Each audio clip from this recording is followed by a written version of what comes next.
co-founder of the social news and entertainment website Reddit, has been found dead. Sin duda era un prodigio, aunque él nunca pensó que lo fuera.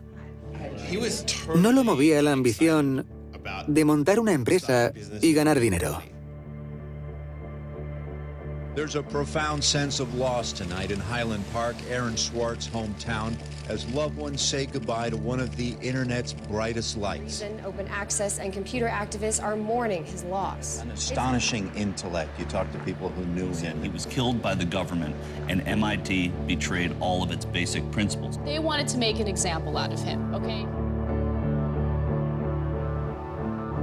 Los gobiernos tienen un deseo de control insaciable. He was potentially facing 35 years in prison and a $1 million fine. Raising questions of prosecutorial zeal and I would say even misconduct. Have you looked into that particular matter and reached any conclusions? Growing up, I slowly had this process of realizing that all the things around me that people had told me were just the natural way things were, the way things always would be. They weren't natural at all. They were things that could be changed, and they were things that, more importantly, were wrong and should change. And once I realized that, there was really kind of no going back.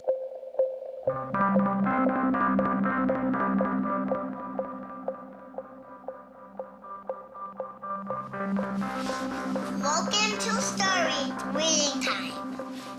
The name of the book is Paddington at the Fair. Nació y creció aquí, en Highland Park.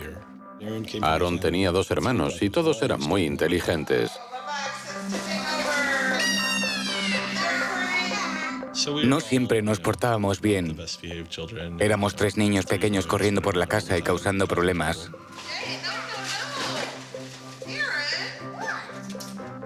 Pero ahora soy consciente de que Aaron empezó a aprender siendo muy pequeño.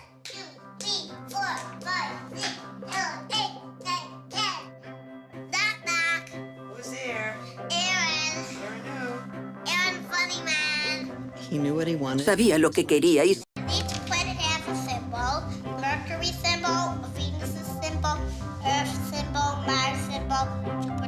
Un día le preguntó a Susan, ¿qué es eso de entretenimiento familiar gratuito en Highland Park? Tenía 3 años. Ella le dijo, ¿de qué estás hablando? Y él le respondió, mira, lo pone en la nevera. Entretenimiento familiar gratuito en Highland Park. Ella se quedó boquiabierta, asombrada de que supiera leer.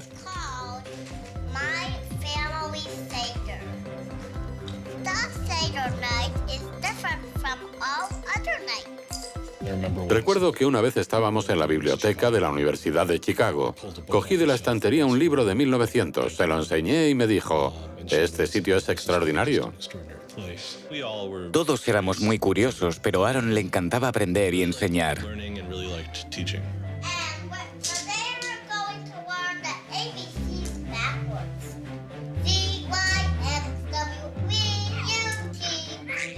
El día que llegó a casa tras su primera clase de álgebra me dijo, Noah, voy a enseñarte álgebra. Y yo le dije, ¿qué es el álgebra? Él era así.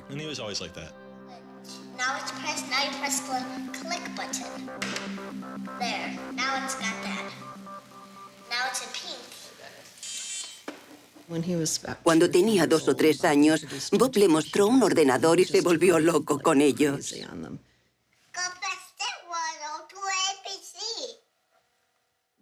Todos teníamos ordenadores, pero a Aaron le encantaban. Le fascinaba Internet.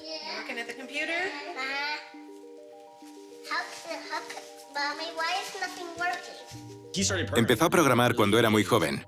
Recuerdo el primer programa que escribimos en BASIC. Era un juego de conocimientos sobre la guerra de las galaxias. Nos sentábamos juntos en el sótano, donde estaba el ordenador, y pasábamos horas programando el juego. Cuando yo ya me cansaba, él siempre encontraba algo nuevo que hacer o resolver con un programa informático.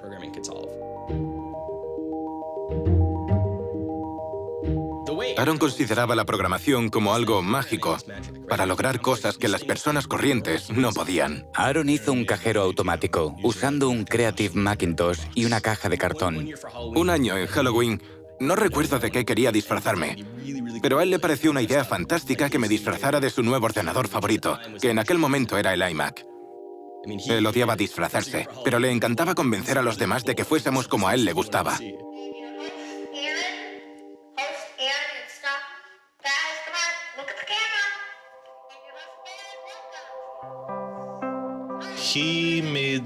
Creó una página web llamada The Info, en la que la gente podía meter información. Pensó, seguro que hay personas que lo saben todo sobre el oro, por ejemplo, y podrían escribirlo en esta página web. Otras personas podrían acceder a la información, leerla y corregirla si pensaban que era errónea. Algo muy parecido a Wikipedia. Pero fue mucho antes de Wikipedia. Y lo desarrolló un niño de 12 años, en su habitación, usando un servidor diminuto y tecnología primitiva. Uno de sus profesores le dijo, es una idea terrible. No puedes dejar que cualquiera edite tu diccionario o tu enciclopedia. Para eso existen los expertos. ¿Cómo se te ha ocurrido una idea tan mala? Mi hermano y yo siempre decíamos, Wikipedia no está mal, pero nosotros tenemos algo parecido en casa desde hace 5 años. La página web de Aaron, theinfo.org, gana un concurso escolar organizado por la compañía de diseño de páginas web con base en Cambridge Arts Digital. Empieza a unirse a comunidades de programación online y a implicarse en el desarrollo de una nueva herramienta para Internet. Me dijo, Ben, estoy trabajando en algo alucinante. Tienes que saberlo. Le contesté, ¿sí? ¿Qué es? Y me dijo, es una cosa llamada RSS. Me explicó de qué se trataba y le pregunté, ¿para qué sirve? ¿Va a usarla alguna página web? ¿Para qué la querrían? Se creó una lista de correos de personas que estaban trabajando en RSS y XML. En ella aparecía el nombre de Aaron Swartz, una persona combativa pero inteligente con muy buenas ideas. Nunca acudía a las reuniones y le preguntaron, ¿cuándo vas a venir a una de las reuniones para conocernos en persona? Y él contestó, no creo que mi madre me deje, tengo 14 años. No podían creer que aquella persona, aquel colega con el que llevaban todo un año trabajando, fuera un chico de 13 años, 14 recién cumplidos. Y nuestra segunda reacción fue, tenemos que conocerlo. Es extraordinario, formaba parte del grupo que diseñó el RSS.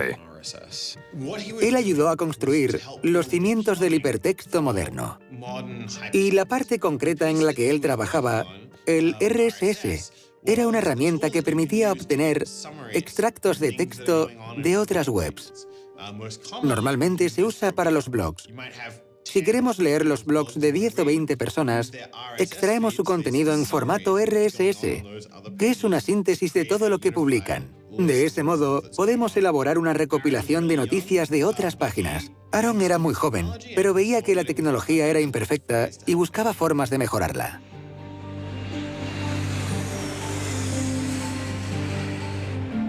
Su madre lo dejaba en el aeropuerto en Chicago y nosotros lo recogíamos en San Francisco. Le presentábamos a mucha gente con la que podía discutir del tema y nos horrorizaban sus terribles hábitos alimenticios. Solo comía alimentos blancos. Por ejemplo, arroz hervido, pero no frito porque no era lo suficientemente blanco, pan blanco y cosas así. Nos maravillábamos al oír la calidad del debate que salía de la boca de aquel joven. Estábamos convencidos de que llegaría lejos en la vida si no moría antes de escorbuto. That now you can't make companies like Doc was saying. You can't have companies that just, let's sell dog food over the internet, let's sell dog food over cell phones. But there's still a lot of innovation going on. I think if you don't see the innovation, maybe your head is in the sand. Tenía la personalidad de un sabelotodo dominante. Pensaba, soy más listo que tú y como soy más listo que tú, soy mejor y puedo decirte lo que tienes que hacer. Y por eso mismo, a veces se comportaba como un idiota. So you aggregate all these computers together and now they're solving big problems like searching for aliens and trying to cure cancer. Lo conocí a través del IRC, Internet Relay Chat, y no solo escribía códigos, sino que solucionaba muchos problemas a la gente. Era un gran filántropo. Compartía los ideales del movimiento de cultura libre. Creo que Aaron intentaba mejorar el mundo, arreglarlo. Tenía una personalidad muy fuerte que a veces provocaba cierto rechazo. No siempre se sentía cómodo con el mundo y el mundo no siempre se sentía cómodo con él. Aaron entró en el instituto y no le gustaba nada. Lo odiaba. No le gustaban las clases ni los profesores. Él sabía cómo conseguir la información. No necesitaba que un profesor le enseñara geometría. Podía aprenderla del libro. No necesitaba que un profesor le diera su versión de la historia norteamericana. Tenía 3 compilaciones históricas a su disposición y podía leerlas cuando quisiera. Solamente le interesaba Internet. Was very frustrated with school. I thought, the teachers didn't know what they were talking about, and they were very domineering and controlling, and the homework was kind of a sham, and it was just like, all a way to pin students together and force them to do busy work. And, I started reading books about the history of education and how this educational system was developed and, alternatives to it in ways that people could actually learn things as opposed to just regurgitating facts their teachers told them. And that kind of led me down this path of questioning things. Once I questioned the school I was in, I questioned the society that built the school, I questioned the businesses that the schools were training people for, and I questioned the government that, set up this whole structure. Una de las cosas que más le obsesionaban eran los derechos de autor. Los derechos de autor siempre han sido una carga en la industria editorial y para los lectores, pero no una carga excesiva. Es una norma razonable que se asegura de que la gente reciba su dinero. La generación de Aaron experimentó el choque entre el antiguo sistema de los derechos de autor y este medio tan asombroso que él estaba ayudando a desarrollar, Internet y la web. Ambos mundos colisionaron y se produjo el caos. Por aquel entonces conoce a un profesor de Derecho de Harvard, Lawrence Lessig, que estaba litigando contra los derechos de autor ante el Tribunal Supremo. Un joven Aaron Swartz vuela a Washington para asistir al juicio. I'm Aaron Swartz, and I'm here to listen to see the Eldred argument. Why did you fly out here from Chicago and come all this way to see the Eldred argument? That's a more difficult question. See the Eldred. Because I don't know. It's very exciting to see the Supreme Court, especially such a prestigious case as this one.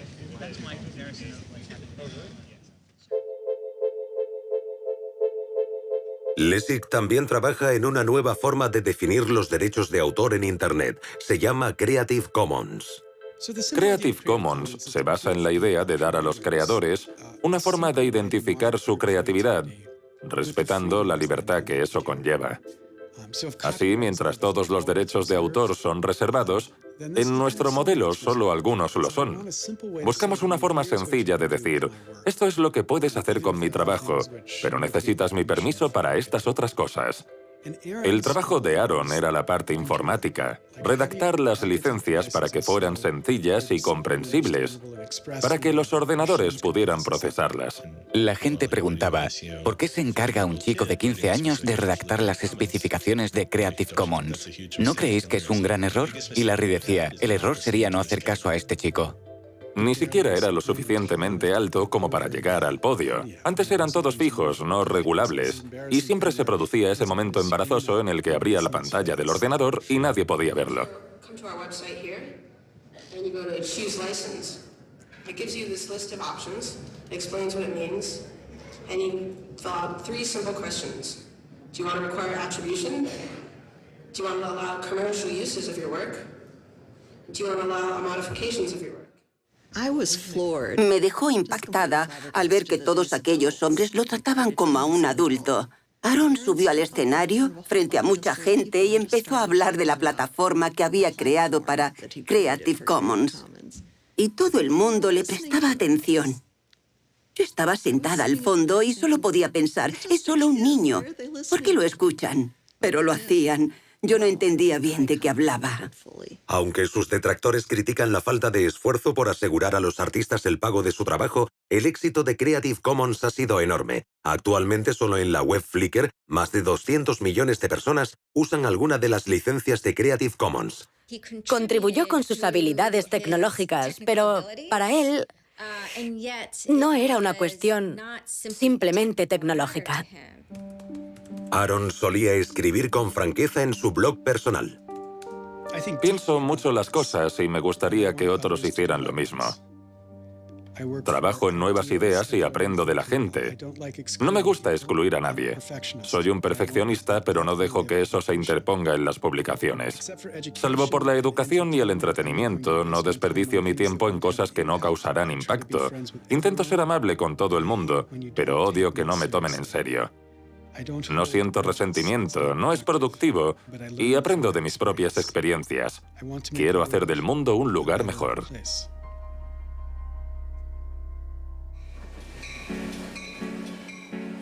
En 2004, Schwartz deja Highland Park y se matricula en la Universidad de Stanford. Parecía una colitis ulcerosa que era muy problemática y nos preocupaba que no tomara su medicación.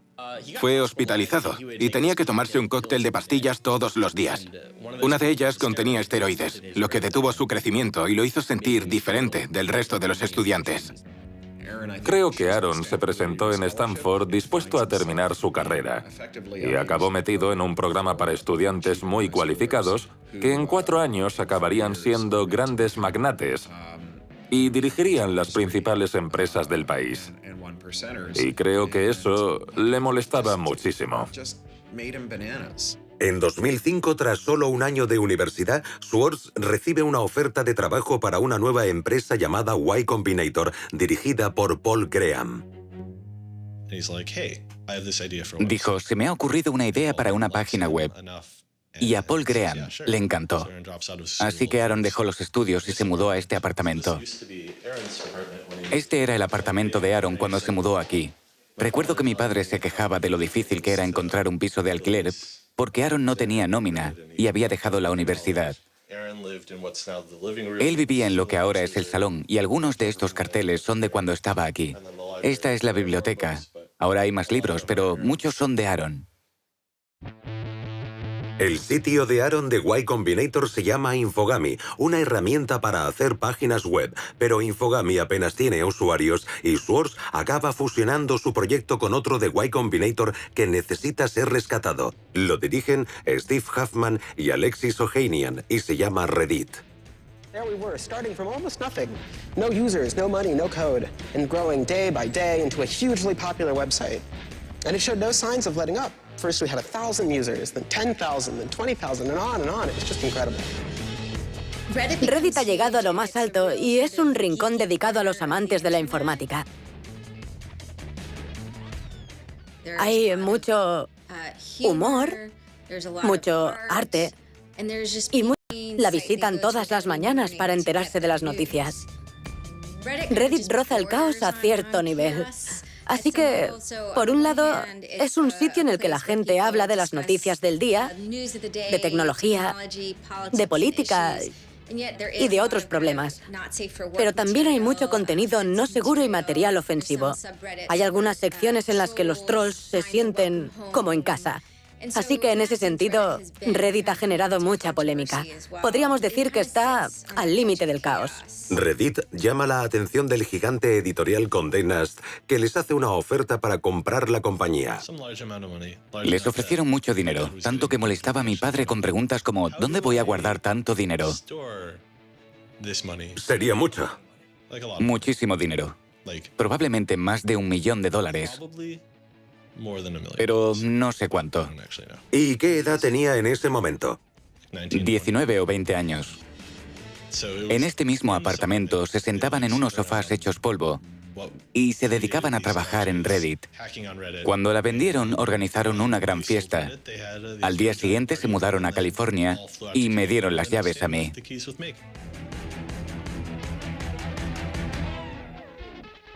Fue curioso porque acababa de vender su empresa y todos suponíamos que era rico.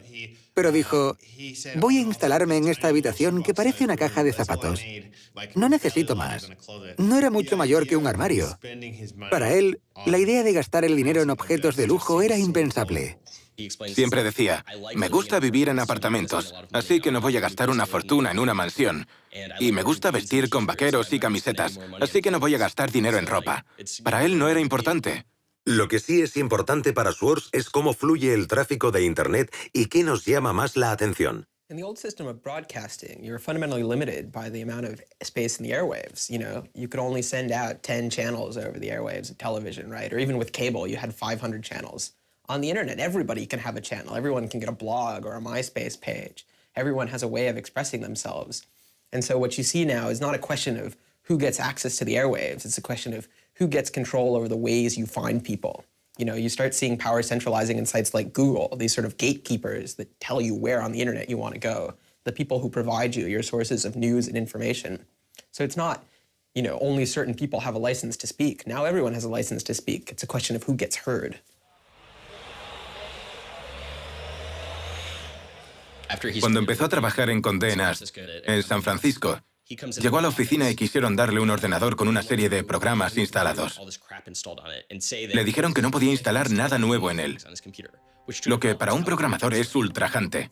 Desde el primer día se quejaba de eso. Paredes grises, escritorios grises, ruido gris. Cuando llegué el primer día no podía soportarlo. A la hora del almuerzo me encerré en el baño y me puse a llorar. No creo que pueda mantener la cordura con ese zumbido constante en mis oídos, y mucho menos podría trabajar así. Pero aquí, nadie más parece trabajar. Todo el mundo entra en nuestra sala para pasar el rato o charlar, o invitarnos a jugar al nuevo videojuego que está probando Wired. Tenía diferentes aspiraciones, más bien políticas. Y en Silicon Valley no existe esa cultura de orientar la actividad tecnológica hacia fines políticos. Aaron odiaba trabajar para una empresa. Todos odiaban trabajar para Condé Nast. Pero Aaron era el único que no estaba dispuesto a aceptarlo. Así que hizo que lo despidieran dejando de ir a trabajar. Se dice que fue una separación dura. Tanto Alexis Ohanian como Steve Huffman rechazaron ser entrevistados para este documental. Rechazaba el mundo empresarial. Una de las cosas más importantes a tener en cuenta de esa elección es que cuando Aaron decidió dejar la empresa, también dejaba atrás todo lo que le había hecho famoso y corría el riesgo de decepcionar a sus seguidores. Fue donde todo el mundo esperaba que fuera. Pero tuvo la sensatez y el sentido común de admitir que había escalado una montaña de mierda para plantar una rosa. Y al hacerlo se dio cuenta de que había perdido el sentido del olfato. En vez de quedarse allí sentado, intentando convencerse de que no era tan malo como parecía y deleitándose por haber conseguido la rosa, volvió a bajar. Y eso es alucinante. Aaron consideraba la programación como algo mágico. Lograba cosas que las personas corrientes no podían con la programación. Y si una persona tiene poderes mágicos, debe usarlos para hacer el bien o para ganar montañas de dinero. Schwartz se siente inspirado por uno de los visionarios a los que había conocido de niño. El hombre que había inventado la web, Tim Berners-Lee. En la década de 1990, Berners-Lee se convirtió en el autor de uno de los inventos más lucrativos del siglo XX, pero en vez de beneficiarse de la World Wide Web, la red, la cedió de forma gratuita. Ese es el motivo de que exista hoy en día. Tim influenció muchísimo a Aaron. Es uno de los primeros y grandes genios de Internet que no se benefició de ello en ningún aspecto. No le interesaba encontrar el modo de hacerse multimillonario. Mucha gente lo habría visto como una forma de ganar dinero y ahora existirían muchas webs pequeñas en vez de una grande. Y las webs pequeñas no habrían funcionado al ser imposible conectarlas unas con otras. La clave era que conectara a todo el planeta y no podía funcionar a menos que todo el mundo tuviera acceso a ella.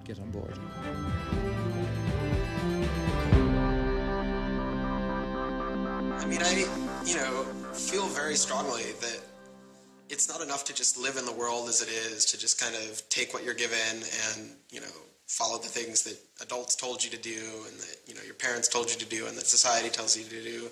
I think you should always be questioning. I take this very scientific attitude that everything you've learned is just provisional, that, it's always open to recantation or refutation or questioning. And I think the same applies to society. Once I realized that there were real serious problems, fundamental problems that I could do something to address, I didn't see a way to forget that. I didn't see a way not to.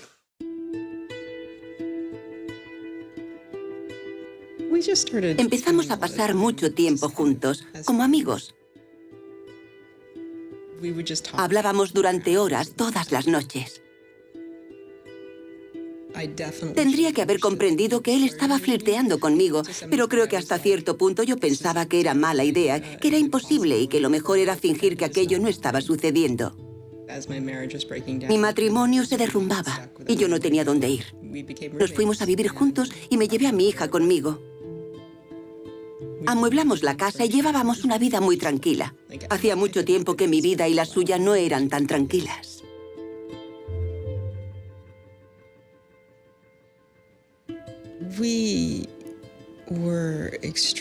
Estábamos muy unidos desde que comenzó nuestra relación. Estábamos en contacto constantemente. Pero los dos éramos muy difíciles.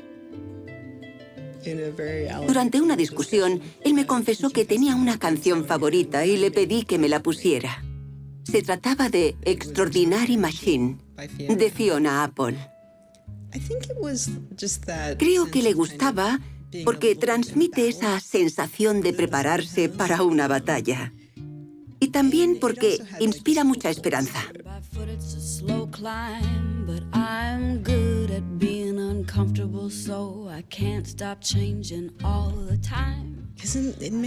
En muchos sentidos, Aaron tenía una actitud muy optimista con respecto a la vida.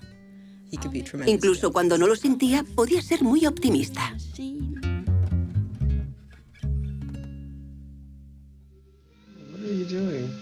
Flickr has video now.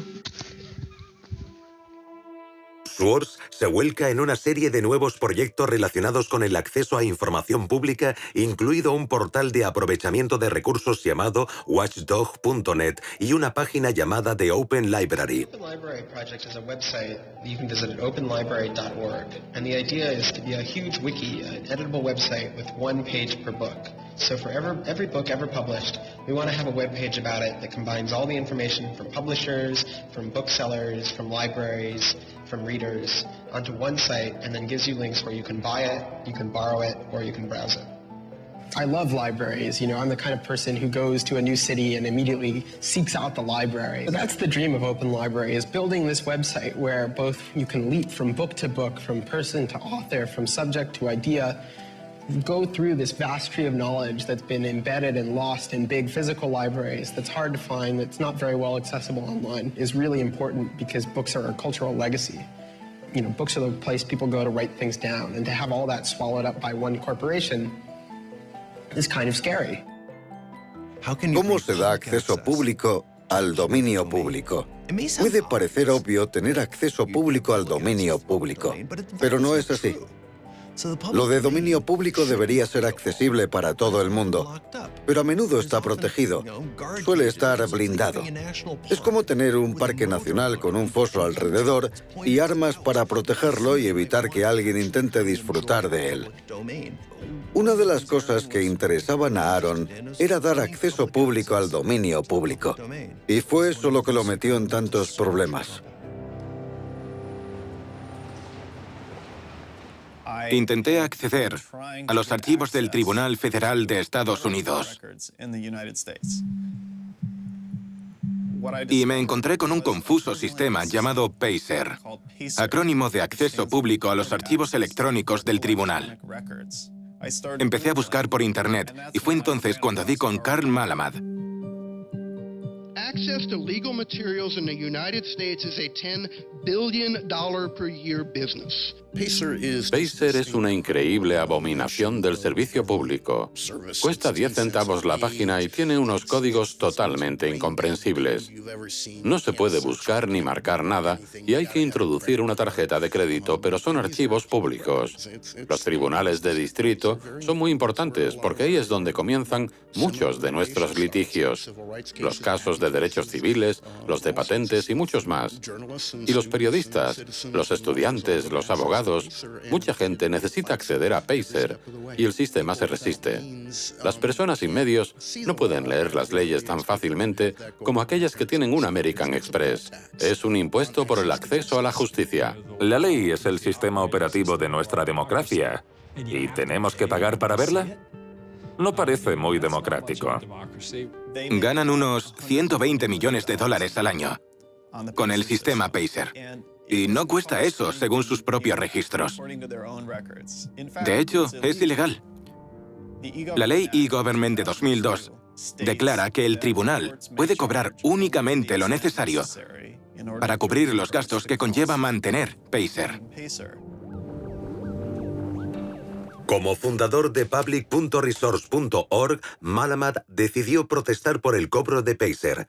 Crea un programa llamado The Pacer Recycling Project al que la gente puede subir documentos de Pacer por los que ya han pagado y crear así una base de datos gratuita que todo el mundo pudiera usar. La gente de Pacer empezó a recibir muchas críticas, incluso del Congreso, para que permitieran el acceso público a la página. Así que crearon un nuevo sistema y en 17 bibliotecas repartidas por todo el país, el acceso a Pacer era gratuito. Supone una biblioteca por cada 22.000 kilómetros cuadrados, así que no servía de nada. I encouraged volunteers to join the so-called Thumb Drive Corps and download docs from the public access libraries, upload them to the Pacer Recycling site. La gente iba con memorias USB, descargaban documentos y me los enviaban. Pero era una broma. De hecho, cuando alguien pinchaba en Thumb Drive Corps, se abría un vídeo del Mago de Oz con los Munchkins cantando.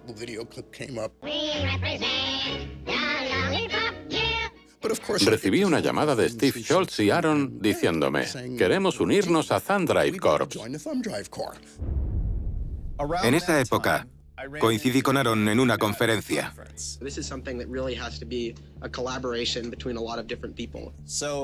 Me acerqué a él y le dije, estoy planeando una intervención en el problema de Pacer. Schultz ya había desarrollado un programa capaz de descargar automáticamente documentos de Pacer de las bibliotecas con acceso gratuito. Schwartz quiere verlo. Le mostré el código. Y en ese momento, yo no sabía qué estaba haciendo.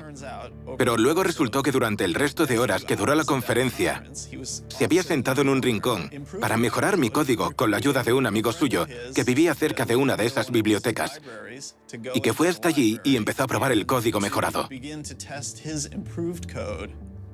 ese momento, la gente de los tribunales empezaron a darse cuenta de que algo no iba bien. And come in, and soon there were 760 gigabytes of Pacer docs, about 20 million pages. Usando información obtenida de las bibliotecas con acceso gratuito, Schwartz hace una descarga masiva automatizada paralela del sistema Pacer. Se hace con unos 2,7 millones de documentos federales, casi 20 millones de páginas de texto. Now, I'll grant you that 20 million pages had perhaps exceeded the expectations of the people running the Pilot Access Project, but surprising a bureaucrat isn't illegal. Aaron y Carl decidieron informar al New York Times de lo que había pasado. También llama la atención del FBI que empieza a vigilar la casa de los padres de Schwartz en Illinois. Recibí un tuit de su madre en el que decía, «Llámame». Y pensé, ¿qué demonios está pasando? Me puse en contacto con Aaron y su madre no dejaba de repetir, «Dios mío, el FBI, el FBI». Un agente del FBI condujo por el camino de entrada de nuestra casa para ver si Aaron estaba en su habitación. Yo estaba en casa ese día y me preguntaba qué hacía ese coche entrando y saliendo por nuestro camino. Era muy raro. 5 años después lo leí en el informe del FBI y dije, «Oh, Dios mío, había un agente del FBI en la entrada de mi casa». Estaba aterrado, totalmente aterrado. Y se asustó aún más cuando un agente del FBI lo llamó e intentó convencerlo de que acudiera a una cafetería sin un abogado. Me contó que se fue a casa y se acostó en la cama, temblando.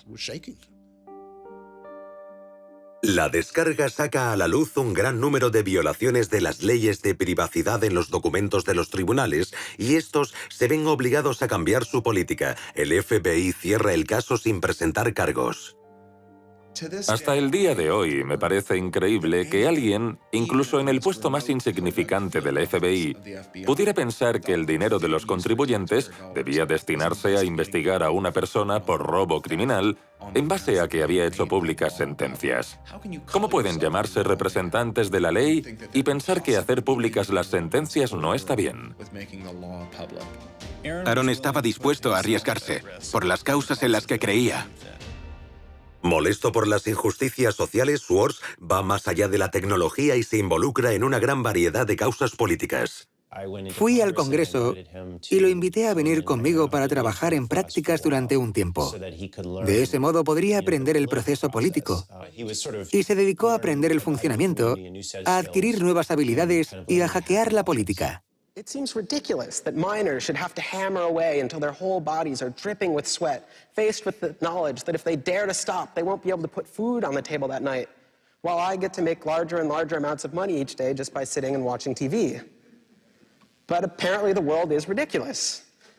So I co-founded a group called the Progressive Change Campaign Committee, and what we try and do is we try and organize people over the internet who care about progressive politics and moving the country in a more progressive direction to kind of come together, join our email list, join our campaigns, and help get progressive candidates elected all across the country. El grupo es responsable de la campaña para promover la elección de Elizabeth Warren al Senado. Puede que pensara que era un sistema estúpido, pero vino para aprender su funcionamiento porque pensaba que podía ser modificado como cualquier sistema social. Pero su pasión por el conocimiento y las bibliotecas no queda relegada a un segundo plano. Aaron empieza a interesarse por las instituciones que publican artículos académicos. By virtue of being students at a major U.S. university, I assume that you have access to a wide variety of scholarly journals. Pretty much every major university in the United States pays these sort of licensing fees to organizations like JSTOR and Thomson and ISI to get access to scholarly journals that the rest of the world can't read. Estas publicaciones, artículos e investigaciones son básicamente toda la riqueza del conocimiento humano en Internet, y muchas han sido pagadas con dinero del gobierno o de los contribuyentes, pero para leerlas hay que volver a pagar elevadas tasas a editores como Reed Elsevier. These licensing fees are so substantial that people who are studying in India instead of studying in the United States don't have this kind of access. They're locked out from all of these journals. They're locked out from our entire scientific legacy. I mean, a lot of these journal articles, they go back to the Enlightenment. Every time someone has written down a scientific paper, it's been scanned and digitized and put in these collections. That is a legacy that has been brought to us by the history of people doing interesting work, the history of scientists. It's a legacy that should belong to us as a commons, as a people, but instead it's been locked up and put online by a handful of for-profit corporations who then try and get the maximum profit they can out of it. Un investigador financiado por una universidad o el gobierno publica un artículo y en el último paso del proceso, una vez que está hecho todo el trabajo y se ha terminado la investigación, la idea, el trabajo de laboratorio, el análisis, después de todo eso, en la última fase, el investigador debe entregar sus derechos de autor a una empresa multimillonaria, y eso no está bien. Se trata de un negocio basado en un trabajo voluntario y los editores se sientan encima del pastel para comerse toda la nata.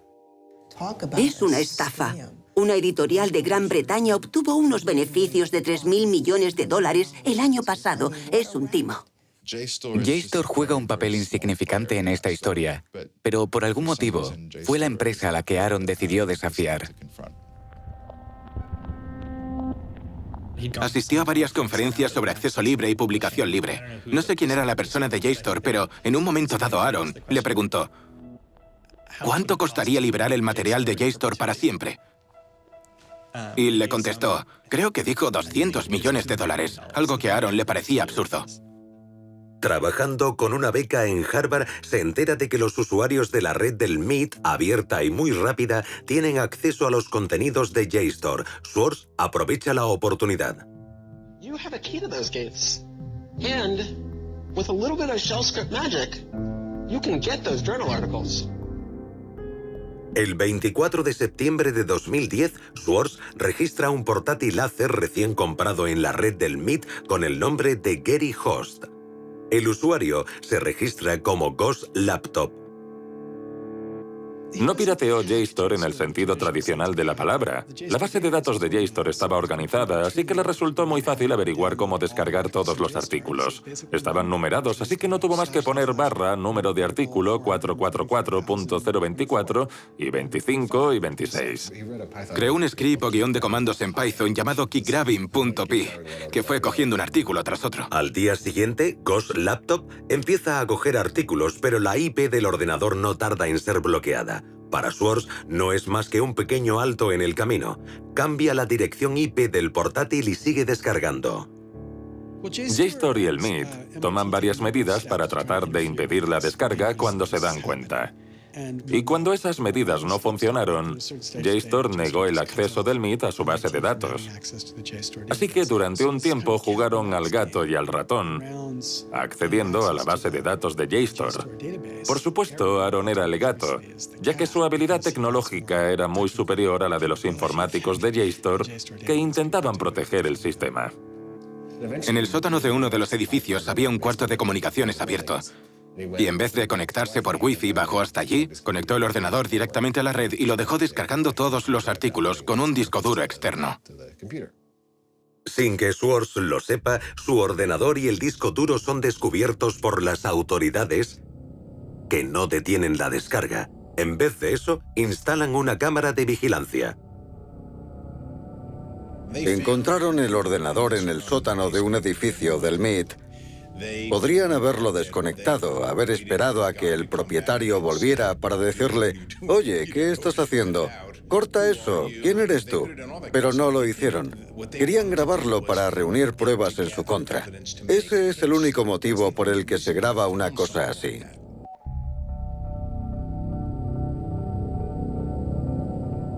Al principio, la única persona que aparece en la cámara de vigilancia solo usa el cuarto para almacenar botellas y latas.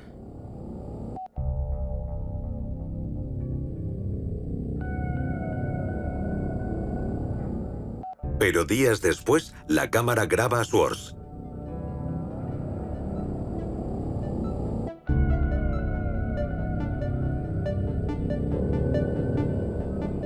Schwartz está cambiando el disco duro.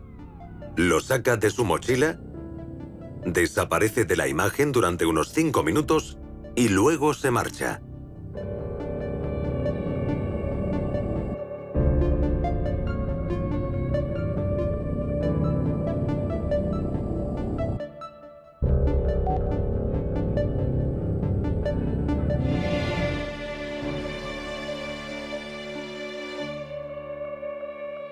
Organizaron una especie de emboscada.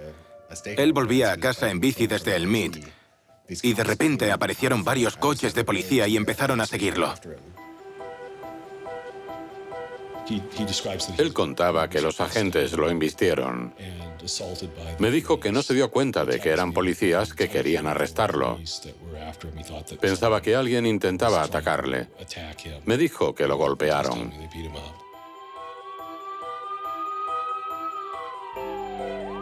Yo estaba hundido. La idea de que un miembro de mi familia tuviera que someterse a cualquier tipo de proceso criminal me resultaba extraña e incomprensible. Pidieron órdenes de registro para la casa de Aaron, su apartamento en Cambridge y su despacho en Harvard. 2 días antes de la detención, la investigación va más allá de JSTOR y la policía local de Cambridge. Ahora está en manos del Servicio Secreto de Estados Unidos. El Servicio Secreto fue creado para investigar los fraudes informáticos y de tarjetas de crédito en 1984, pero 6 semanas después del ataque del 11 de septiembre, sus competencias aumentan. El presidente Bush hace uso de la Patriotic Act para crear una red de lo que ellos llaman Fuerzas Especiales contra los Delitos Electrónicos.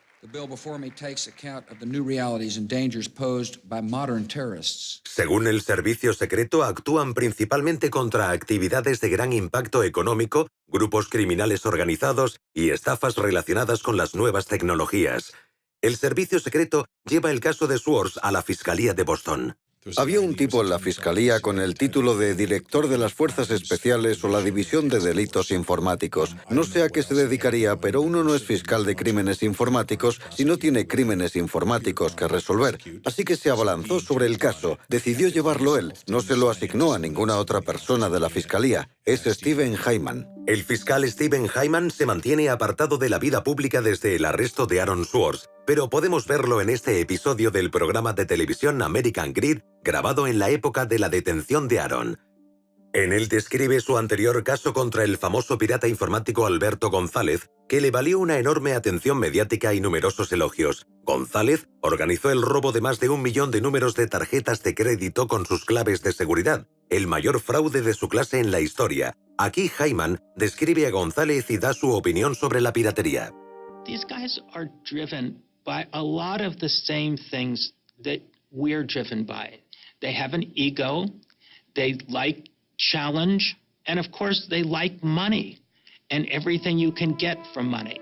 Uno de los sospechosos implicados en el caso González era un joven hacker llamado Jonathan James. Creyendo que lo acusarían por los crímenes de González, James se suicidó durante la investigación. En un comunicado de prensa anterior, describiendo la postura del gobierno con respecto al caso de Aaron Swartz, la jefa de Hyman y fiscal del distrito de Massachusetts, Carmen Ortiz, declara: robar es robar, ya se use un comando informático o una palanca y se sustraigan documentos, datos o dólares. No es cierto. Obviamente no es cierto. No digo que no cause daños y tampoco que no debería castigarse el robo de información. Pero deberíamos ser mucho más sutiles a la hora de determinar exactamente qué daños son más perjudiciales. Si fuerzo una puerta con una palanca, estoy causando daño, no cabe duda. Pero cuando Aaron crea un script que dice descargar, descargar, descargar 100 veces por segundo, no está causando daño a nadie. Y menos si lo hace con el propósito de crear un archivo de publicaciones académicas. Eso no le causa daño a nadie. No estaba robando, ni vendiendo lo que cogió, ni regalándolo. Solo quería dar a conocer su punto de vista. La detención pasa factura a Swartz. No quería hablar de ello. Estaba muy estresado.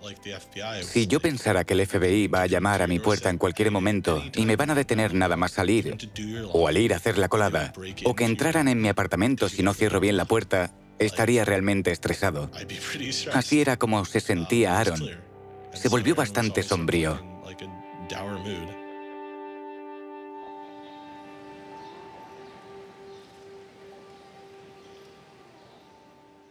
En aquella época nunca dejaba muy claro dónde iba, porque le daba miedo de que el FBI lo estuviera esperando.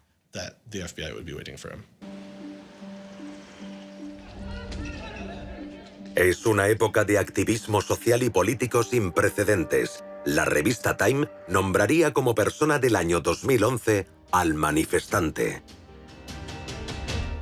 Se produjo un aumento de ataques de hackers. Wikileaks había publicado una serie de comunicaciones diplomáticas. Manning fue arrestado. En aquella época no se sabía si él había sido el responsable de la filtración.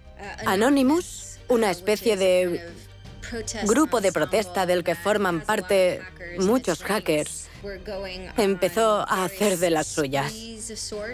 Si comparamos todo eso con lo que él hizo, deberían haber dejado el caso en manos del MIT y JSTOR para que lo solucionaran de forma privada y profesional. Jamás debería haber llamado la atención de los tribunales. No pertenecía a ese ámbito.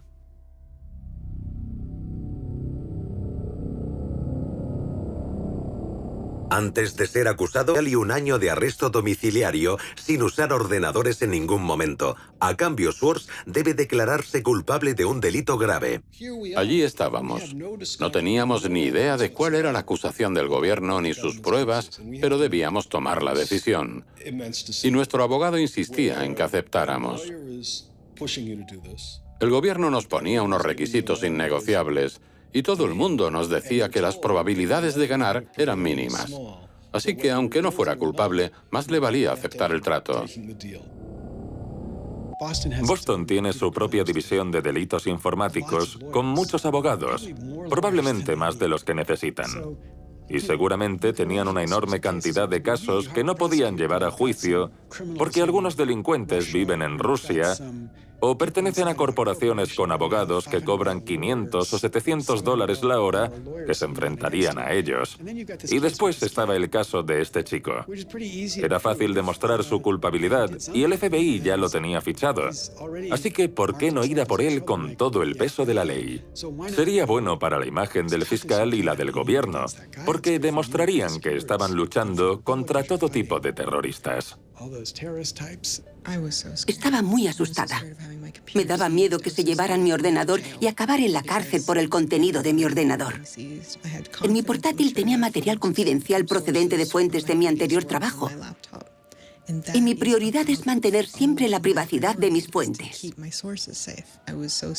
Me daba mucho miedo lo que pudiera pasarle a Ada. Aaron me contó que le habían ofrecido un trato y que lo aceptaría si yo le pedía que lo hiciera.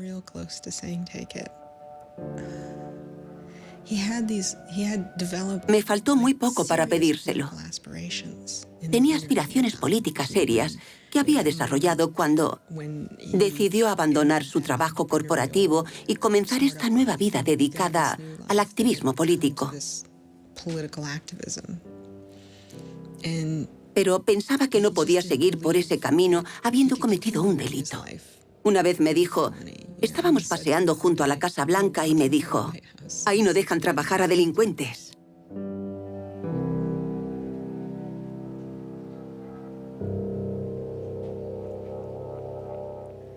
Quería que esa fuera su vida. No había matado a nadie, no había hecho daño a nadie, no había robado dinero. No había hecho nada que pudiera considerarse un delito grave. No había motivos para que lo tacharan de delincuente y le quitaran el derecho a voto en muchos estados por lo que había hecho. Era ultrajante. Era normal que se sintiera así. Podrían haberle puesto una multa o prohibirle la entrada al MIT para siempre. Pero, ¿declararlo un delincuente y encarcelarlo? Schwartz rechaza el trato. Hyman redobló sus esfuerzos y continuó presionándonos a todos los niveles. A pesar de las pruebas recuperadas del portátil, el disco duro y la memoria USB de Aaron, los fiscales necesitan pruebas de sus intenciones. ¿Por qué descargó Aaron Swartz artículos de JSTOR y qué planeaba hacer con ellos? El gobierno sostenía que planeaba publicarlos. No sabemos si esa era su intención, porque Aaron se dedicaba a hacer proyectos en los que analizaba grandes cantidades de datos procedentes de artículos para aprender de ellos. La mejor prueba de ello era que cuando estaba en Stanford, también descargó toda la base de datos de Westlaw. Para un proyecto con estudiantes de Derecho de Stanford, Schwartz descargó la base de datos legal de Westlaw y puso al descubierto la vinculación entre quienes financiaban la investigación legal y los resultados finales. Hizo un fabuloso análisis de organizaciones comerciales que concedían dinero a profesores de Derecho para que estos escribieran artículos analizando las leyes que les eran favorables, como Exxon durante un derrame de petróleo, y ese sistema corrupto de financiación les beneficiaba. Schwartz nunca publicó los documentos de Westlaw. Podía tener la misma intención con la base de datos de JSTOR.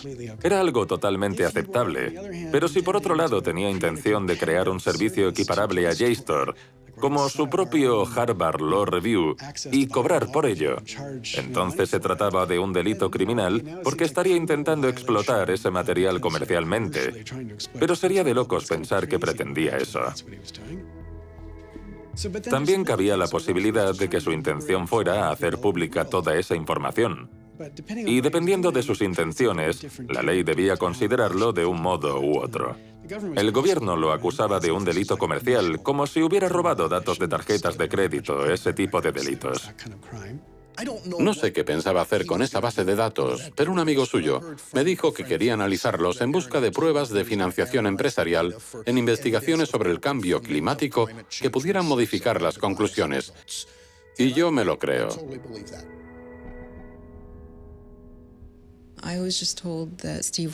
Me dijeron que Steve quería hablar conmigo. Pensé que podía ayudarlo a salir de aquella situación. No quería vivir con el miedo de que me incautasen el ordenador, y con el miedo de ir a la cárcel por desacato si me negaba a entregar mi ordenador. Así que cuando me dijeron que Steve quería hablar conmigo, me pareció razonable. Hacen una propuesta a Norton que permite a los fiscales hacerle preguntas sobre el caso de Aaron a cambio de inmunidad para ella sobre cualquier información que revele durante la entrevista. No me gustaba la idea. Dije a mis abogados repetidas veces que me parecía sospechoso. No me gustaba. No quería inmunidad ni la necesitaba. No había hecho nada. Pero fueron muy estrictos. No estaban dispuestos a permitirme hablar con el fiscal sin inmunidad. Para que quede claro, te ofrecen un acuerdo de inmunidad limitada. Sí, exacto. En el que básicamente entregabas información a cambio de protección. No se trataba de entregar información. Al menos yo no lo veía así. Se trataba de hablar del tema con ellos. ¿Te hicieron preguntas? Me hicieron preguntas. Podían preguntar lo que quisieran. Y dijeras lo que dijeras, no podrían procesarte. Intenté rechazarlo varias veces. Dije una y otra vez que no quería la inmunidad. Estaba enferma y mis abogados no dejaban de presionarme. Estaba confusa. En aquel momento no me iba bien, estaba deprimida y asustada. No comprendía la situación en la que me encontraba. No tenía ni idea de lo que pasaba. Yo no había hecho nada interesante, ni mucho menos malo. Nos enfadamos mucho. Aaron se sentía muy confuso. Todos estábamos confusos. Hasta los abogados de Aaron. Intentamos que Quinn cambiara de abogados. No estaba acostumbrada a estar en una habitación con hombres adultos, armados, diciéndome constantemente que mentía y que intentaba ocultar algo. Les dije que lo que intentaban juzgar no era un delito, que se estaban equivocando. Recuerdo que usé la frase, estáis en el lado equivocado de la historia. Y me miraron con cara aburrida. No parecían enfadados, parecían aburridos. Y empecé a pensar que no hablábamos el mismo idioma. Les dije un montón de cosas sobre por qué la gente se descarga publicaciones académicas y al final, no recuerdo por qué, mencioné que había publicado en su blog el manifiesto de guerrilla por el acceso abierto. Este es el manifiesto de guerrilla por el acceso abierto, escrito supuestamente en julio de 2008, en Italia. La información es poder, pero como sucede con todo poder, hay quienes quieren quedárselo. Todo el patrimonio cultural y científico del conocimiento, publicado durante siglos en libros y publicaciones, continúa siendo digitalizado y guardado por unas cuantas empresas privadas. Mientras tanto, quienes habéis sido excluidos no os habéis quedado de brazos cruzados. Habéis fisgoneado a través de agujeros y trepado las vallas, liberando la información y compartiéndola con vuestros amigos. Pero todas estas acciones pasan desapercibidas y quedan ocultas. Las llaman actos de robo o piratería. Como si compartir la riqueza del conocimiento fuese el equivalente a saquear un barco y asesinar a su tripulación. Pero compartir no es inmoral, es un imperativo moral. Solo quienes están cegados por la ambición se negarían a permitir que un amigo hiciera una copia. No hay justicia en cumplir leyes injustas. Es hora de salir a la luz y, siguiendo la gran tradición de la desobediencia civil, declarar nuestra oposición al robo privado de la cultura pública. Supuestamente, el manifiesto fue escrito por 4 personas diferentes y editado por Norton. Pero es Schwartz quien lo firma. Cuando terminé la entrevista, fui inmediatamente a hablar con Aaron y le conté todo lo que recordaba. Se enfadó muchísimo. Lo que hice no tendría que haber acabado así. No hice nada mal, pero todo salió mal. Y yo nunca... Sigo furiosa.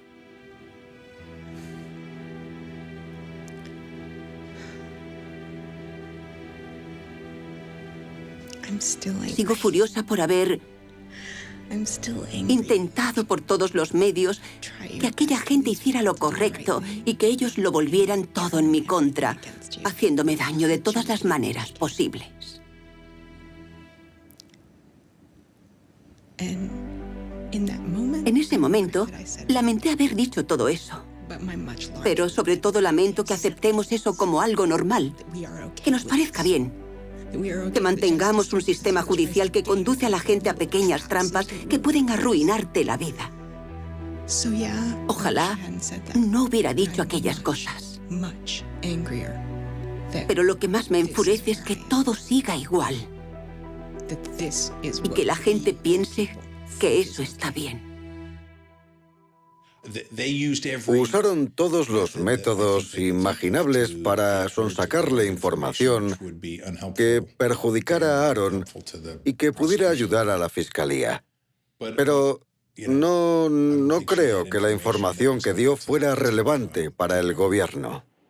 Pasan los meses mientras los amigos y familiares de Schwartz esperan a que se formulen los cargos. En ese tiempo, Schwartz se convierte en un experto sobre Internet al que consultar. Do you think that the internet is something that should be considered a human right and something that the government cannot take away from you? Yes, definitely. I mean, this notion that national security is an excuse to shut down the internet, that's exactly what we heard in Egypt and Syria and all these other countries. And so, yeah, it's true. Sites like WikiLeaks are going to be putting up some embarrassing material about what the U.S. government does, and people are going to be organizing to protest about it and try and change their government. You know, and that's a good thing. That's what all these First Amendment rights of free expression, of freedom of association are all about. And so the notion that we should try and shut those down, I think, just goes against very basic American principles. The principle, I think, is one that our founding fathers would have understood. If the internet had been around back then, instead of putting post offices in the Constitution, they would have put ISPs. Schwartz conoce a la activista Taryn Steinbrückner Kaufman y empiezan a salir. We need a massive global public outcry. If there's no massive global public outcry, it won't create any change. You know, 4 people in this city should cause a massive global public outcry. You know, we need a petition signer. Sin entrar en detalles, le advierte que está envuelto en lo que él llama lo malo. Yo tenía muchas teorías, como que tenía una relación con Elizabeth Warren, o algo así. Dudaba entre Hillary Clinton y Elizabeth Warren. Y un tiempo después, a finales de julio, Aaron me llamó. Yo cogí el teléfono y me dijo, puede que lo malo salga mañana en las noticias. ¿Prefieres que te lo cuente yo o quieres leerlo mañana? Le contesté, quiero que me lo cuentes. Entonces me dijo, bueno, me detuvieron por descargarme demasiadas publicaciones académicas y quieren usarme para dar ejemplo. Y le dije, ¿eso es todo? ¿Por eso tanto jaleo? ¿En serio? Tampoco me parecía para tanto. El 14 de julio de 2011, el fiscal acusa formalmente a Schwartz de 4 delitos graves. Lo acusan el mismo día que en Inglaterra detienen a 2 miembros de Lulzsec y a otros piratas informáticos. Aaron parecía un pirata más, así que decidieron clavar su cabeza en una estaca y exponerla para que todo el mundo la viera. Aaron fue a entregarse y lo detuvieron. Lo registraron, le quitaron los cordones de los zapatos y el cinturón y lo encerraron en una celda de aislamiento.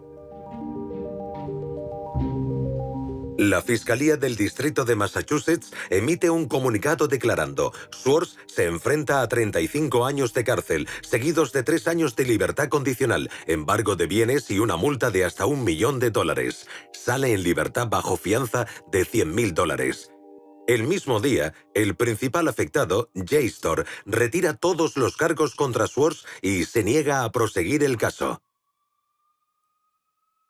Los de JSTOR no eran nuestros amigos, no pretendían ayudarnos ni ser amables, pero no quisieron seguir formando parte de esto. Los representantes de JSTOR y su empresa matriz, Ithaca, han rechazado hablar en este documental, pero al mismo tiempo emitieron un comunicado diciendo: procesarlo fue una decisión del gobierno, no de JSTOR. Pensábamos que el caso terminaría ahí, que convenceríamos a Steven Hyman de que retirara la acusación o accediera a solucionarlo de una forma más racional, pero el gobierno se negó. ¿Por qué? Creo que querían dar ejemplo con Aaron. Nos dijeron que no retirarían la acusación por esos delitos graves, ni la petición de cárcel, porque querían usar este caso como algo ejemplarizante. Eso fue lo que nos dijeron. ¿Os lo dijeron? Sí. ¿Que querían dar ejemplo? Sí. ¿Que lo iban a usar para eso? Sí. Lo dijo Steven Hyman. ¿Para disuadir a quién? Como si hubiera más gente que se decidiera a entrar en JSTOR y descargarse publicaciones para hacer una denuncia política. Sería más fácil comprender la postura de la administración Obama de una supuesta intención disuasoria si el gobierno, por ejemplo, hubiera procesado el que podríamos considerar el mayor delito económico que ha tenido lugar en este país en los últimos 100 años. Los crímenes que condujeron a la crisis económica de Wall Street. Cuando empiezan a utilizar la táctica de la disuasión de una forma selectiva, dejan a un lado el análisis del delito y hacen uso de los recursos para el cumplimiento de la ley en base a una ideología política.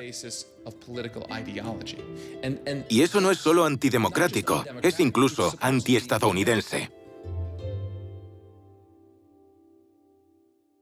Posteriormente, el fiscal Steven Hyman dice supuestamente al abogado del MIT que la gota que colma el vaso es un comunicado de prensa enviado por una organización que había fundado Swords llamada Demand Progress. Según el MIT, Hyman reacciona a la declaración de apoyo calificándola de campaña descontrolada por Internet y un movimiento estúpido que eleva el caso de un nivel humano a un nivel institucional. Era una combinación peligrosa. El fiscal no quería perder credibilidad, tenía una carrera política a la vista y no quería que esto le pasara factura en el futuro. Así que destinó mucho dinero de los contribuyentes en detener a una persona por coger demasiados libros de una biblioteca. Increíble. Decidí presionar al MIT de todas las formas posibles para que pidiera al gobierno que detuviera el proceso. ¿Cuál fue la respuesta del MIT? En aquel momento no dio ninguna respuesta.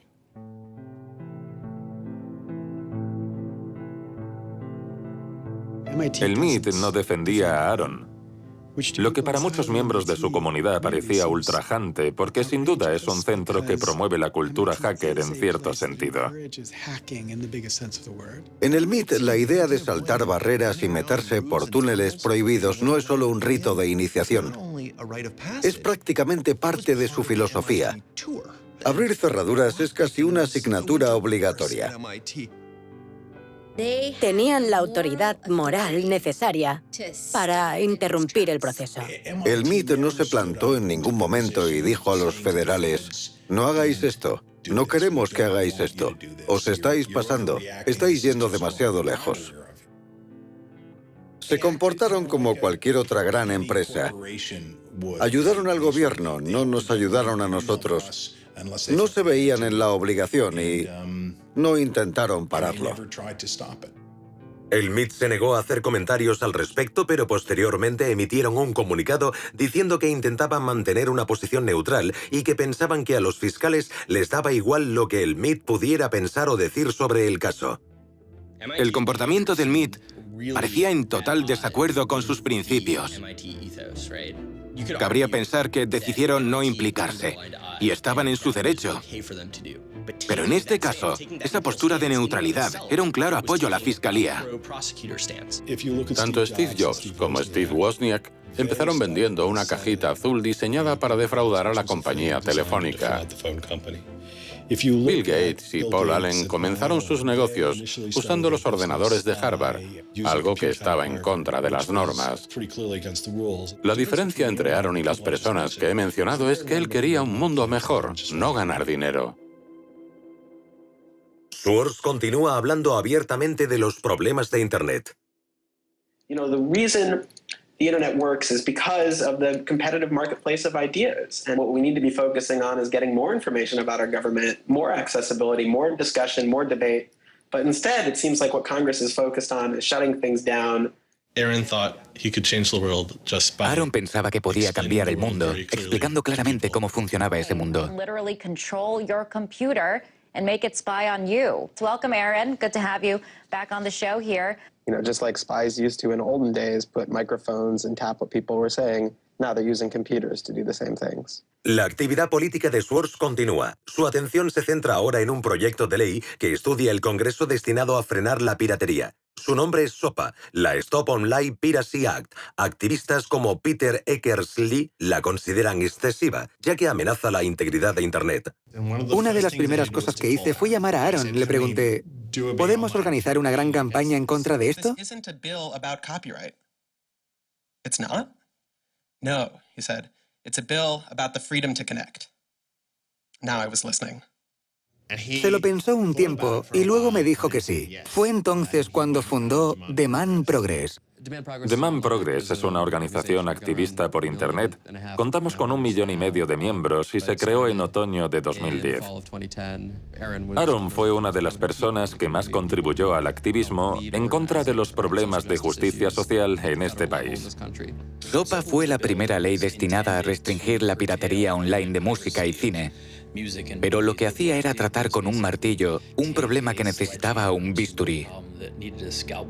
De aprobarse la ley, permitiría a una empresa retirar la financiación de páginas web sin necesidad de un proceso o incluso forzar a Google a excluir sus enlaces. Tan solo necesitaría una reclamación por infracción de derechos de autor. Enfrenta a los titanes de los medios de comunicación tradicionales contra una nueva cultura mucho más sofisticada. It makes everyone who runs a website into a policeman. And if they don't do their job of making sure nobody on their site uses it for anything that's even potentially illegal, the entire site can get shut down without even so much as a trial. This was over the top. I mean, this Era exagerada. Era una catástrofe. This bill poses a serious threat to speech and civil liberties for all who use the internet. Solo unos cuantos dijimos, nosotros no estamos a favor de la piratería, pero no tiene sentido destruir toda la arquitectura de Internet, el sistema de dominios y todo lo que lo hace abierto y libre en nombre de la lucha contra la piratería. Aaron lo veía igual. Freedoms guaranteed in our Constitution, the freedoms our country had been built on, would be suddenly deleted. New technology, instead of bringing us greater freedom, would have snuffed out fundamental rights we'd always taken for granted. And I realized that day, talking to Peter, that I couldn't let that happen. Cuando se propuso la ley SOPA en octubre de 2011, se consideraba inevitable. En aquel momento, nuestra estrategia se basaba en retrasarla y tal vez suavizarla un poco. Pero ni siquiera nosotros pensábamos que pudiéramos frenarla. Cuando trabajas en Washington, aprendes que allí los enfrentamientos legislativos son en realidad luchas entre intereses empresariales. Eso es lo que decide la legislación. Y los enfrentamientos más reñidos son los que se producen entre intereses corporativos que hacen contribuciones a campañas electorales o que representan determinados lobbies. Esos son los más reñidos. Cuando no hay enfrentamientos, es porque todo el dinero está de una parte, las grandes empresas están de una parte y millones de personas de otra. No había visto nada como la ley PIPA o SOPA en todos mis años de servicio público. Más de 40 senadores apoyaban la ley. Así que ya tenían un largo camino recorrido para conseguir los 60 votos necesarios para aprobarlas. Even I began to doubt myself. It was a rough period. Swartz y Demand Progress consiguen un gran apoyo usando métodos de concienciación tradicionales, combinados con un servicio de voz sobre IP para facilitar que la gente pudiera llamar al Congreso. Nunca había conocido a nadie capaz de operar a ese nivel, tanto tecnológico como de estrategia de campaña. Millones de personas llaman al Congreso y firman peticiones en contra de la ley SOPA. Al Congreso le pilla desprevenido. There was just something about watching those clueless members of Congress debate the bill watching them insist they could regulate the internet and a bunch of nerds couldn't possibly stop them. I am not a nerd. I'm just not enough of a nerd. Maybe we ought to ask some nerds what this thing really does. Let's have a hearing, bring in the nerds. Really? Nerds? You know, I think actually the word you're looking for is experts. To enlighten you so your laws don't backfire, break the internet. Usamos el término empollón, pero podemos hacerlo porque lo somos. El hecho de que llegaran hasta donde lo hicieron sin consultar a ningún experto demuestra el grave problema que hay en este país. I'm looking for somebody to come before this body and testify in a hearing and say this is why they're wrong. Antes había un departamento que asesoraba a los congresistas a nivel científico y tecnológico. Pero Gingrich lo cerró. Dijo que era un gasto inútil y en ese momento el Congreso regresó a la Edad Media. Nadie pensaba que se podía anular la ley SOPA. Ni siquiera Aaron. Merecía la pena intentarlo. Pero era una batalla perdida. Y recuerdo que unos meses después me dijo, creo que podríamos conseguirlo. Y le contesté, sería increíble. Las llamadas al Congreso continúan. Cuando el sitio de alojamiento de dominios GoDaddy decide apoyar la ley, decenas de miles de usuarios transfieren sus dominios en forma de protesta. En una semana, GoDaddy cambia de postura con respecto a la ley SOPA. Cuando los congresistas que apoyaban a la industria de la música y el cine se dan cuenta de la repercusión, deciden suavizar la ley. Se notaba la repercusión. Estaba claro que nuestros argumentos empezaban a resonar. Era como si Aaron encendiera una cerilla y se la apagaran. Encendía otra y se la apagaban. Pero al final consiguió que una prendiera y provocó un gran incendio. El 16 de enero de 2012, la Casa Blanca emite un comunicado diciendo que no apoya la ley. Y entonces sucede... I'm a big believer that we should be dealing with issues of piracy and we should deal with them in a serious way, but this bill is not the right bill. Jimmy Wales demuestra su apoyo cerrando 24 horas Wikipedia, una de las 5 páginas web más populares del mundo. Tiene un alto porcentaje de todas las visitas que se hacen en Internet. Wikipedia went black, Reddit went black, Craigslist went black, the phone lines on Capitol Hill flat out melted. Members of Congress started rushing to issue statements retracting their support for the bill that they were promoting just a couple days ago. En 24 horas, el número de detractores de la ley SOPA en el Congreso pasó de esto a esto. Ver a congresistas y senadores cambiar de bando el mismo día en que cerraron todas esas páginas fue increíble. Unos 100 congresistas se retractaron. And that was when, as hard as it was for me to believe, after all this, we had won. The thing that everyone said was impossible, that some of the biggest companies in the world had written off as kind of a pipe dream, had happened. We did it. We won. This is a historic week in internet politics, maybe American politics. Lo que nos dijo la gente de Washington, los que trabajaban en el Capitolio, fue que el día en que se cerraron tantas páginas como protesta por la ley SOPA, recibieron más emails y llamadas que nunca. Fue un momento emocionante. Internet maduró políticamente. Fue impresionante, porque cuesta creer que sucediera. Cuesta creer que una ley con tanto apoyo financiero no pasara del Congreso. Y no solo no pasó del Congreso, no fue aprobada. Sometimes to feel like you're powerless, like when you come out in the streets and you march and you yell and nobody hears you. But I'm here to tell you today, you are powerful. So yeah, maybe sometimes you feel like you're not being listened to, but I'm here to tell you that you are. You are being listened to. You are making a difference. You can stop this bill if you don't stop fighting. Stop PIPA. Stop SOPA. Some of the biggest internet companies, to put it frankly, would benefit from a world in which their little competitors could get censored. We can't let that happen. Para él era más importante asegurarse de hacer un pequeño cambio que jugar un pequeño papel en un gran cambio. Pero con la ley SOPA jugó un gran papel en un gran cambio. Así que para él fue una especie de prueba. Él quería dedicar su vida a cambiar el mundo. Y lo meditaba todo de una manera muy científica, midiendo su impacto. Pero aquello le demostró que era posible, que lo que quería hacer con su vida era posible. Demostró que podía hacerlo, que podía cambiar el mundo. Para un chico que pensaba que nunca había logrado nada, y me refiero a Aaron, aquel fue un momento de satisfacción al sentir que había hecho algo bueno y que posiblemente aquella sería su única victoria. Everyone said there was no way we could stop SOPA. We stopped it. This is 3 outrageously good victories, and the year isn't even over yet. I mean, if there's a time to be positive, it's now. Consiguió frenar la ley SOPA un año después de su detención, pero la alegría no era total por lo que le esperaba. Estaba decidido a participar en el proceso político. Era imparable. La lista de organizaciones que funda Swords, a veces en colaboración con otros, es enorme. Y años antes de que Edward Snowden sacara a la luz el problema de la vigilancia en la red, a Swords ya le preocupaba. It's shocking to think that the accountability is so lax that they don't even have sort of basic statistics about how big the spying program is.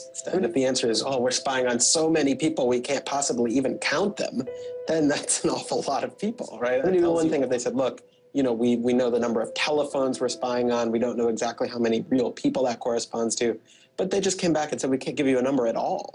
That's pretty, I mean, it's scary is what it is. Well, that's scary. Le presionaron muchísimo. Le quitaron todo el dinero que había ganado. Le amenazaron con arrebatarle su libertad. ¿Por qué lo hicieron? ¿Por qué persiguen a los activistas? ¿Por qué persiguen a las personas que revelan la verdad de determinadas cuestiones? Desde los bancos a la guerra e incluso la transparencia gubernamental. El secretismo solo beneficia a los que ya están en el poder, y vivimos en una era de secretismo que coincide con que el gobierno quizá esté llevando a cabo acciones ilegales e inconstitucionales. Y no creo que sea una coincidencia. It's very clear that this technology has been developed not for small countries overseas, but right here for use in the United States by the U.S. government. The problem with the spying program is it's this sort of long, slow expansion, you know, going back to the Nixon administration, right? Obviously, it became big after 9/11 under George W. Bush, and Obama has continued to expand it, and the problems have slowly grown worse and worse. But there's never been this moment you can point to, say, okay, we need to galvanize opposition today because today is when it matters. Instead, it's mattered for... En mi opinión, el fiscal que procesó a Aaron Swartz quería enviar un mensaje claro a un grupo de personas que la administración Obama consideraba una amenaza política. Y me refiero, por supuesto, a la comunidad de hackers y otros activistas a favor de la democracia. A mi entender, el mensaje que la administración Obama quería enviar a esta comunidad era: sabemos que tenéis la capacidad de causar problemas al gobierno, así que vamos a dar ejemplo con Aaron Swartz y asustaros lo más posible para que no causéis problemas. And the government said, oh, the legal opinions we're using to legalize the spying program are also classified. So we can't even tell you which laws we're using to spy on you. You know, every time they can say, oh, this is another instance of cyber war, the cyber criminals are attacking us again, we're all in danger, we're all under threat. They use those as excuses to push through more and more dangerous laws. And so just to follow that up, like, personally, how do you feel the fight is going, I guess? It's up to you. I know, but we gotta, like, you know. You know, there's sort of these two polarizing perspectives, right? Everything is great. The internet has created all this freedom and liberty and everything's going to be fantastic. Or everything is terrible. The internet has created all these tools for cracking down and spying and, you know, controlling what we say. And I think both are true, right? The internet has done both. And both are kind of amazing and astonishing. And which one will win out in the long run is up to us. It doesn't make sense to say, oh, one is doing better than the other. You know, they're both true. And it's up to us which ones we emphasize and which ones we take advantage of, because they're both there and they're both always going to be there.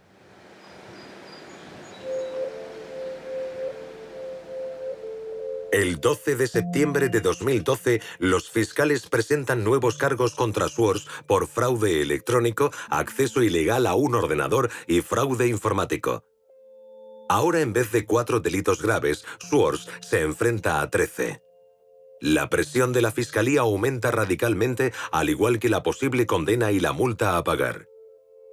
Presentaron una nueva acta de acusación para añadir más cargos y tenían una teoría sobre por qué su conducta constituía un delito federal y por qué debía conllevar una condena mayor aún.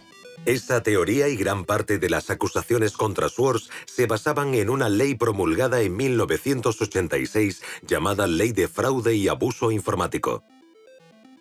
La ley de fraude y abuso informático se inspiraba en la película Juegos de Guerra con Matthew Broderick. Era una gran película. En ella, un joven consigue, gracias a la magia de las redes informáticas, lanzar un ataque nuclear. Suficiente como para que aprobaran la ley de fraude y abuso informático. Es una ley anticuada que va contra las condiciones de uso del servicio. Por ejemplo, en webs de citas como eHarmony o Match.com, si alguien cambia sus características personales, dependiendo de la jurisdicción y el fiscal, podría tener graves problemas.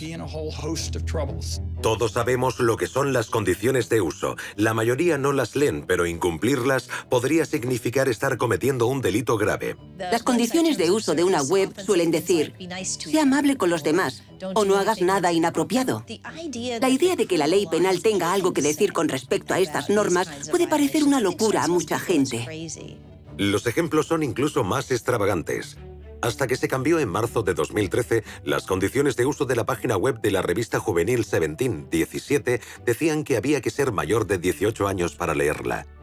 Tal y como el Departamento de Justicia ha interpretado la ley de abuso y fraude informático, todos estamos cometiendo delitos. Imprecisa y propensa a una mala interpretación, la ley de abuso y fraude informático se ha convertido en un modelo único para juzgar una gran variedad de infracciones informáticas. Aunque no es el único factor, en el caso de Swords, 11 de las 13 acusaciones en su contra están relacionadas con dicha ley. La pregunta ¿por qué? Pende sobre gran parte de la historia de Aaron Swords. ¿Qué motivaba al gobierno y cuál era su objetivo? El Departamento de Justicia se ha negado a contestar a nuestras preguntas, pero el profesor Orin Kerr, que trabajó como fiscal, ha estudiado el caso. Mi punto de vista sobre este caso es muy diferente al de otra gente por varios motivos. Fui fiscal del distrito durante 3 años antes de empezar a trabajar como profesor. El gobierno presentó un acta de acusación en base a los delitos que pensaban que él había cometido. En lo que respecta a la ley, teniendo en cuenta precedentes, leyes y casos similares que se habían juzgado hasta el momento, creo que las acusaciones eran justas. Sé que existe un gran debate sobre si debía ser procesado o no. Hay quienes apoyan el acceso abierto y hay quien no. Creo que el gobierno se tomó muy en serio el manifiesto de guerrilla por el acceso abierto. Lo veían como a una persona decidida a infringir la ley. Swords quería abolir una ley que consideraba injusta. Y en una democracia, cuando piensas que una ley es injusta, hay varias formas de cambiarla. Se puede hacer a través del Congreso, como hizo Swords con la ley SOPA, pero también se puede violar esa ley para intentar anularla.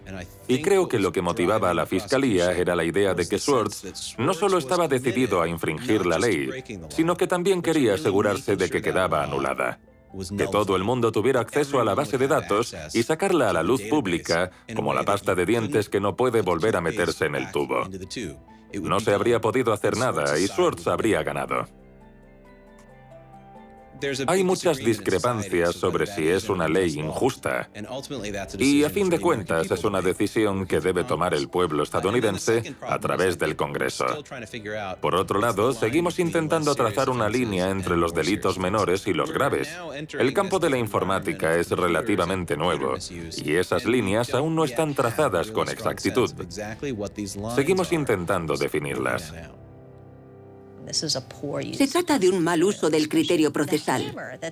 El mazo que usa el Departamento de Justicia para asustar a la gente es cada vez más y más grande. Y la mayoría considera que no merece la pena arriesgarse. Pinchamos los teléfonos, los filmamos, buscamos a un testigo que testifique contra ellos. Así es como piensan los agentes federales y los fiscales. Construyen acusaciones, crean acusaciones. Schwartz queda atrapado en la maquinaria de un brutal sistema de justicia que podría no dar marcha atrás. Una maquinaria que ha convertido a Estados Unidos en el país con el mayor índice de encarcelamientos del mundo. En este país nos hemos dejado llevar por la política del miedo y la furia. Y todo aquello a lo que tememos, como el futuro de Internet y el acceso abierto, conduce inmediatamente a la intervención de la justicia. Hemos usado la cárcel y el castigo para resolver una gran variedad de problemas que históricamente nunca habían sido considerados delitos penales. El impulso de amenazar, acusar y enjuiciar, que es una parte de lo que ha generado este debate y esta polémica sobre el acceso abierto a la información de Internet, es similar al que hemos visto en otros aspectos. La diferencia es que las personas que se convierten en víctimas de esta respuesta penal y carcelaria suelen ser pobres y pertenecientes a una minoría. Schwartz empieza a aislarse de amigos y familiares. Dejó de trabajar en otra cosa. Su vida giraba en torno a esas acusaciones. Al parecer, uno de los abogados de Aaron dijo a los fiscales que era inestable emocionalmente y que debían tenerlo en cuenta. Así que lo sabían. Le estaba pasando factura. No podía soportar que restringieran sus actos y sus movimientos. Y la amenaza de la cárcel con la que tanto le presionaban le aterraba. Agotó por completo sus recursos económicos y nos cobrando de millones de dólares. ¿La defensa? Sí. ¿Costó millones? Sí. No quería ser una carga para nadie y eso era un factor importante. Llevaba una vida normal y después estaba toda esa mierda que tenía que soportar. Intentaba mantener las dos cosas separadas, pero estaba empezando a afectarle y a volverse una pesadilla. Schwartz se enfrenta a una dura elección: admitir su culpabilidad y seguir adelante con su vida o luchar contra un sistema defectuoso. Para él, la decisión es simple: rechaza un último acuerdo y se fija fecha para el juicio. Aaron estaba decidido a no admitir algo que consideraba injusto, pero también tenía miedo.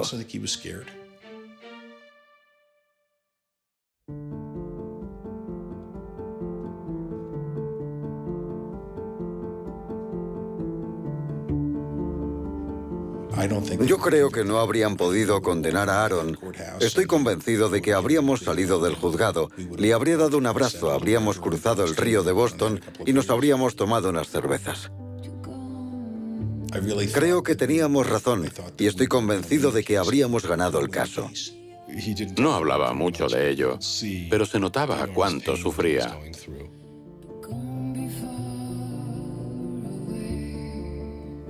En ningún momento de su niñez tuvo cambios de humor, ni episodios depresivos, o nada que pudiera llevarnos a pensar que sufría una depresión. Pero puede que estuviera deprimido.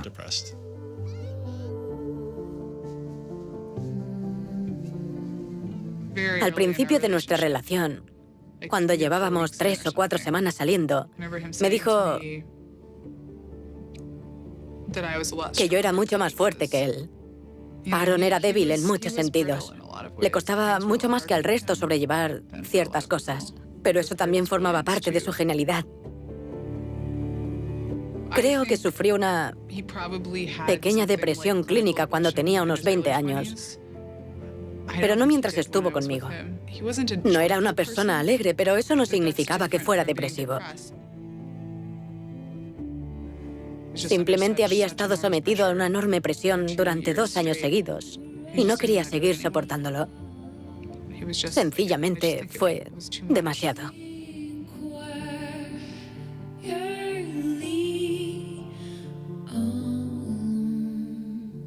Aquella noche recibí una llamada. Sabía que algo no iba bien, así que llamé y me enteré de lo que había pasado. A co-founder of the social news and entertainment website Reddit has been found dead. Police say 26-year-old Aaron Swartz killed himself yesterday in his Brooklyn apartment.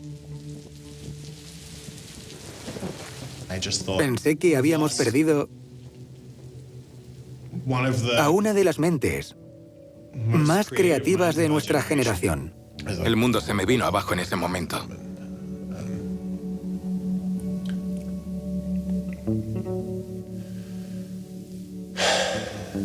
Fue una de las peores noches de mi vida. Yo gritaba, no te oigo, ¿qué has dicho? No te oigo. No puedo, ya está. Tranquila.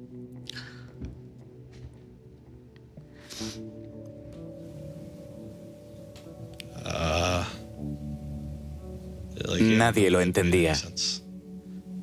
Y seguimos sin hacerlo. Estaba tan frustrado y furioso.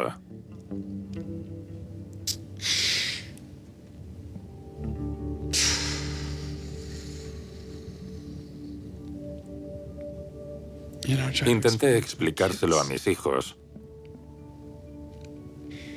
Mi hijo de 3 años me dijo que los médicos lo arreglarían.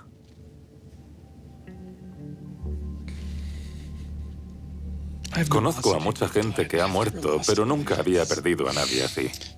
Porque todo el mundo sentía, como yo, que aún había mucho por hacer. No sabía que se sentía así. No sabía que estaba sufriendo tanto. Era una parte de mí. Y no quería creérmelo. Entonces entré en su página de Wikipedia y vi la fecha de su muerte.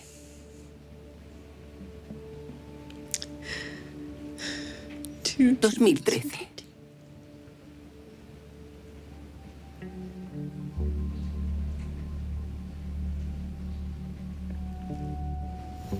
Aaron está muerto. Vagabundos de este loco mundo, hemos perdido a un mentor, a un sabio. Hackers por derecho, somos uno menos, hemos perdido a uno de los nuestros. Proveedores, cuidadores, oyentes, alimentadores, padres, todos, hemos perdido a un hijo. Lloremos.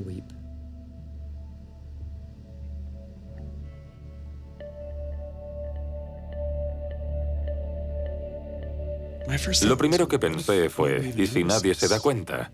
Porque no era consciente de lo notable que era. Nunca había visto un estallido de emociones como ese. La red se incendió. Todo el mundo intentaba explicarlo a su modo, pero nunca había visto a la gente mostrar tanta pena en Twitter. Todo el mundo estaba afligido.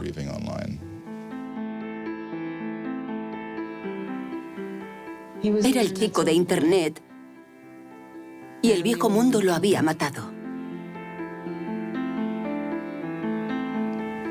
Vivimos en una época en la que las grandes injusticias no se pagan. Los arquitectos de la crisis económica cenan con el presidente de forma regular. En estos tiempos, la idea de que esto es lo que el gobierno debería perseguir parece absurda, si no fuera tan trágica. La pregunta es, ¿podemos hacer algo para que el mundo sea un lugar mejor? ¿Cómo podemos perpetuar ese legado? Es lo único que debemos preguntar. En todo el mundo están empezando a celebrarse reuniones de hackers. En cierto modo, Aaron Swartz ha sacado lo mejor de nosotros. Y ahora todos nos preguntamos, ¿cómo podemos solucionar esto? He was, in my humble opinion, one of the true extraordinary revolutionaries that this country has produced. I don't know whether Aaron was defeated or victorious, but we are certainly shaped by the hand of the things that he wrestled with. When we turn armed agents of the law on citizens trying to increase access to knowledge, we've broken the rule of law, we've desecrated the temple of justice.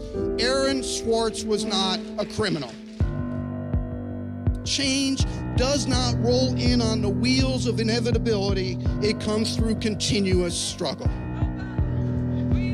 Aaron really could do magic. And I'm dedicated to making sure that his magic doesn't end with his death. He believed that he could change the world, and he was right. Out of the last week and out of today, phoenixes are already rising. Desde la muerte de Swords, la representante Zoe Lofgren y el senador Ron Wyden han presentado un proyecto para reformar la ley de abuso y fraude informático en la que se basaban la mayoría de las acusaciones contra Swords. Se llama Aaron Law, la ley de Aaron. Aaron creía que debíamos preguntarnos qué es lo más importante que podemos hacer ahora mismo por el mundo. Y si no estamos trabajando en eso, ¿por qué no lo hacemos?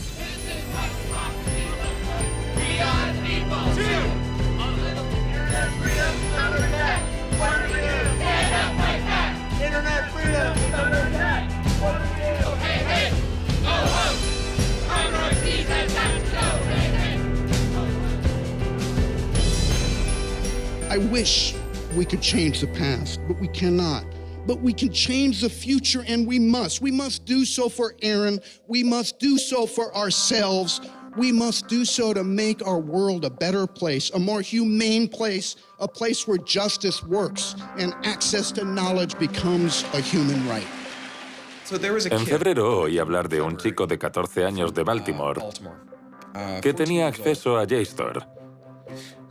Había estado leyendo muchas de las publicaciones académicas y se le había ocurrido la forma de hacer pruebas de detección para el cáncer de páncreas.